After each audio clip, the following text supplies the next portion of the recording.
मंच पर विराजमान माननीय मंत्री श्रीमान जितेंद्र प्रसाद जी, वैज्ञानिक माननीय बीके सारस्वत जी, माननीय अतुल जैन जी, माननीय संजय वर्मा जी, माननीय सचिन चतुर्वेदी जी, माननीय अभय जी, इस अवसर पर मौजूद आप सब,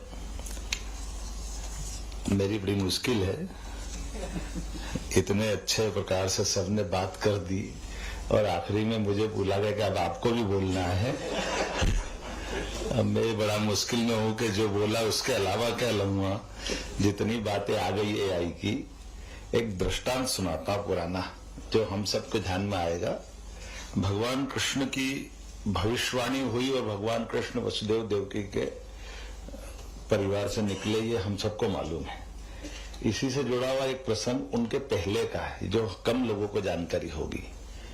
वो प्रसंग ऐसा है कि उग्रसेन जो कंस के पिता है, ये उनकी उस दौर की बात है जब वो अपने जवानी के दौर में थे। उनकी शादी हुई और शादी होकर के वो अपनी विवाहिता पत्नी के साथ आउटिंग के लिए जंगल जा रहे थे और अचानक ऐसा हुआ कि वो रथ में बैठने लगे। जैसे राजकाज के झंझट रहते ही हैं, हम सब जानते हैं कि इन टाइम पे कोई मीटिंग आ जाती है तो फिर रुकना पड़ा उग्रसेन महाराज को कि जरा कैबिनेट है, जरा आपको आना पड़ेगा। अब परिवार वालों को बहुत झंझट होती कि ये कौन सी आफत है, अभी निकल पड़े फिर रुकना पड़ रहा है, कोई बात नहीं। तो अपनी महारानी से कहते हैं, महारानी वहां जंगल में वो झरना है, पहाड़ है, वहां जब एक बार गए थे वहीं पहुंचो तो अपने परिचय सारे जितने भी उनके लाव लश्कर उनको सबको रवाना करते मैं पीछे आता हूँ, मैं एक दो घंटे बाद आता हूँ, देखता हूँ मैं क्या है। वो पहुंचते हैं, वहां पहुंचने के बाद में ये महारानी तो पहुंच जाती है और ये संयोग से अभी दरबार में थे और जाने क्या होता है कि जहां वो पहुंचती है रानी, और वो चूंकि स्वाभाविक उसकी परिचारिका महिला है, अब जंगल है और आउटिंग के लिए आए तो स्वाभाविक रूप से झरने वगैरह था तो वो स्नान में लग गए। तो महिला स्वाभाविक अपनी जो भी उनकी मर्यादा की व्यवस्था में स्त्री थी। इसी समय संयोग से ऐसा था कि एक पास का राजा जो इस उग्रसेन महाराज से द्वेषता रखता था, जिनकी बनती नहीं थी, ये भी वहां पास में लश्कर लगा के था।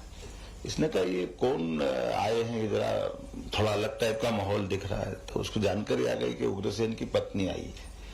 तो उसको उसके मन में जो भाव था वो द्वेष भाव था।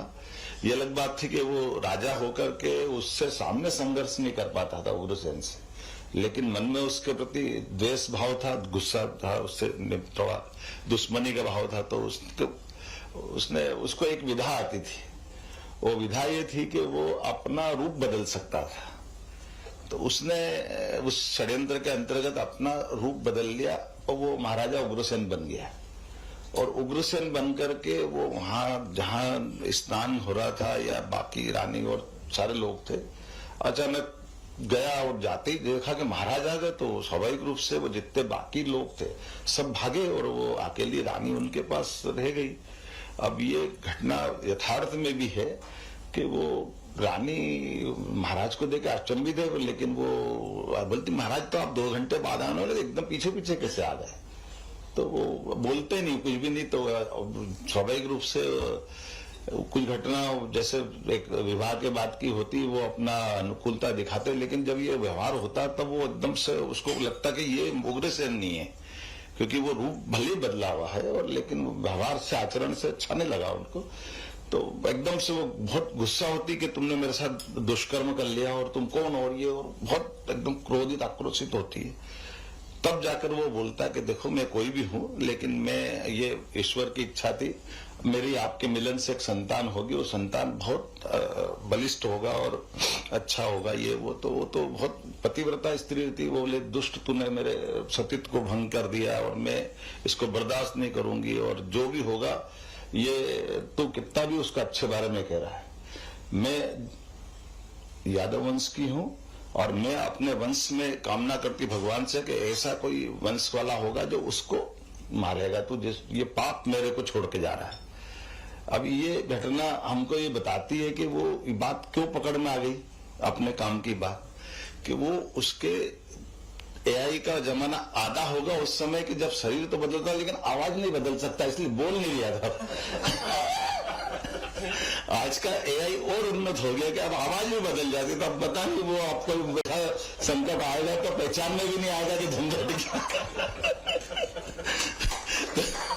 तो भगवान कृष्ण की भविष्यवाणी के पहले कंस की भविष्यवाणी ये उस समय हुई थी, उस घटना से, ये मैं उस प्रसंग से जोड़ करके ये जो अभी अपन नुकसान फायदे की बात जोड़ रहे हैं कि एआई के आने से नुकसान है, एआई के आने से फायदे, ये बात सही है कि हमारी मस्तिष्क की अवस्था को देख करके जिस प्रकार के नए नए खोज हो रही है, जैसे हम अपने स्कूली जीवन को याद करें तो विज्ञान एक अभिशाप है या विज्ञान एक वरदान है, सबने निबंध लिखे होंगे और कई सारी बातें सबके जीवन से निकली होगी, और इन सारी बातों से वो दौर भी निकले होंगे जब कंप्यूटर आया तो हाहाकार मचा था, अरे कंप्यूटर आ गया तो सब बेरोजगार हो जाएंगे, क्या होगा, कहाँ से संकट आ गया, इंटरनेट आया तो घर घर बिगड़ जाएंगे, कितनी प्रकार की बात है, ये सब बातें तो आएगी। लेकिन ये बात भी सही कि उसमें अच्छाई भी और बुराई भी है, दोनों तरह की बात है। ऐसे में एआई का जमाना तो उसमें अच्छाई भी बुराई भी, सरकार के माध्यम से जो फायदे हो सकते हैं वो सारे विद्वानों ने बताए, संकट भी बताए, जो आशंक धारणा है और जो घट रहे हैं व्यवस्था उन पे भी बात है। लेकिन ये नानाजी के नाम पर रिसर्च इंस्टीट्यूट जो माननीय नानाजी ने बनाया है, ये समाज के इन व्यवस्थाओं के लिए सही प्लेटफॉर्म है जो इस प्रकार की व्यवस्थाओं के लिए मौका देता है। ऐसे विचार विमर्श के इस प्रसंग के अवसर पर मेरी अपनी ओर से आप सबके प्रति अभिनंदन, बहुत बहुत धन्यवाद।